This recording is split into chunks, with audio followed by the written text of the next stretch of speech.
নমস্কার, welcome to my channel. বন্ধুরা, আজকে আপনাদের সঙ্গে শেয়ার করছি ক্যারামেল পুডিং। এই ক্যারামেল পুডিং একটি স্বাস্থ্যকর এবং উপাদেয় খাবার।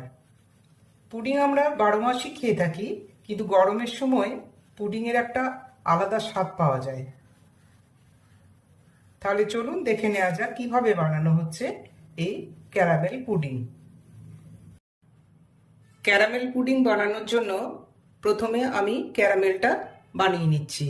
তার জন্য এখানে 3 টেবিল চামচ চিনি নিয়েছি, আর দেব 2 টেবিল চামচ জল। ক্যারামেলটা যখন তৈরি করা হবে তখন কিন্তু গ্যাসটা মিডিয়াম ফ্লেমে করে দিতে হবে।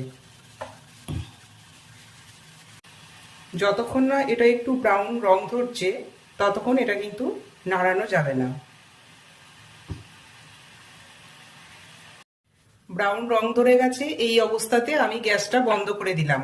এবার এটা সঙ্গে সঙ্গেই যে পাত্রে বানাবো পুডিংটা, ক্যারামেল পুডিংটা, সেই পাত্রে এটা ঢেলে দিতে হবে।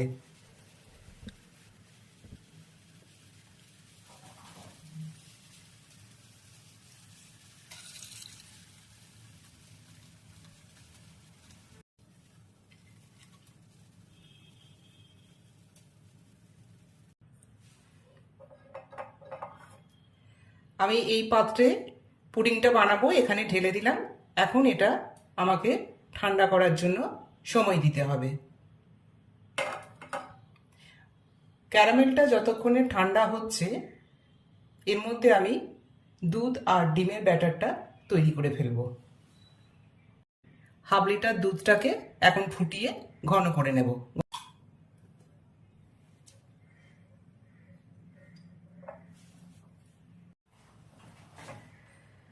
দুধ ফুটে ঘন হয়ে গেছে। এবার এই অবস্থাতে আমি এখানে চিনিটা দিয়ে দেব। হাফ লিটার দুধের জন্য 4 চা চামচ চিনি নিয়েছি। এই চিনির পরিমাণটা কিন্তু আপনারা যে যেমন মিষ্টি খাবেন সেই রকম দেবেন।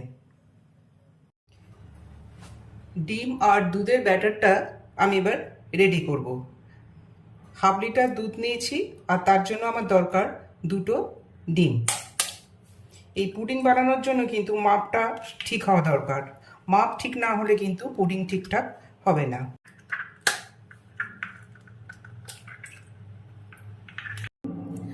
আর দিয়ে দিচ্ছি 1 টিস্পুন ভ্যানিলা এসেন্স। এবার এই ডিম আর ভ্যানিলা এসেন্সটা ভালোভাবে ফেটিয়ে নিতে হবে। ডিম ফেটানো হয়ে গেছে।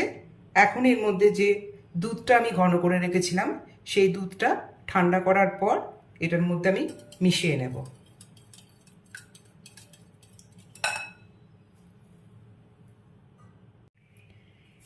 এই ডিমের ব্যাটারটার মধ্যে এবার ঠান্ডা দুধ, যেটা আমি আগে থেকে চিনি দিয়ে মিশিয়ে রেখেছিলাম, সেইটা ঢেলে দিচ্ছি।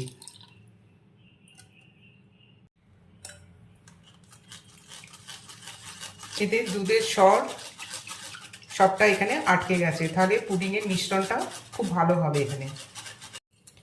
এই ব্যাটারটা পুরোপুরি রেডি হয়ে গেছে। এখন আগে থেকে যে ক্যারামেলটা বানিয়ে রেখেছিলাম সেই ক্যারামেলটাও ঠান্ডা হয়ে গেছে। এবার ওই ঠান্ডা ক্যারামেলের উপর আমি ব্যাটারটা ঢেলে দেব।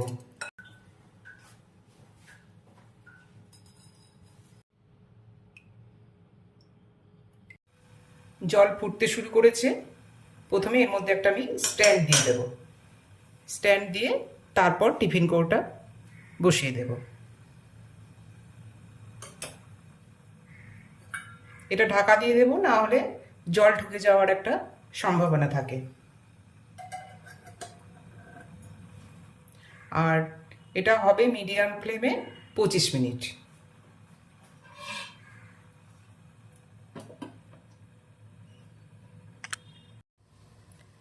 পঁচিশ মিনিট হয়ে গেছে। এবার গ্যাসটা আমি বন্ধ করে দেব।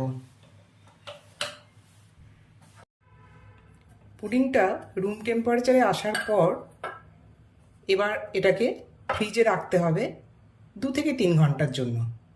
তারপর ফ্রিজ থেকে বের করে প্লেটে পরিবেশন করব। Caramel pudding pressure cooker OTG, micro oven সব জায়গাতেই বানানো যায়। 3 ঘন্টা ফ্রিজে রাখার পর পুডিংটা বের করে ফেললাম। এবার এই পুডিংটা প্লেটে পরিবেশন করে দেব। চারদিকটা একটু ঘুরিয়ে নিয়ে আমি এটা প্লেটে দিয়ে দিচ্ছি।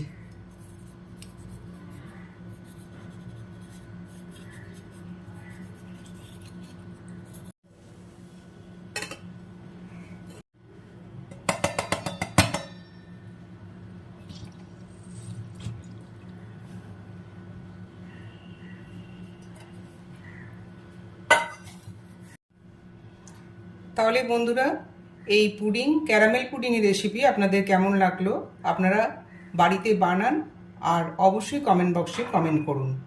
আর আমার চ্যানেলটি যদি আপনাদের পছন্দ হয়ে থাকে তাহলে লাইক, শেয়ার এবং সাবস্ক্রাইব করবেন।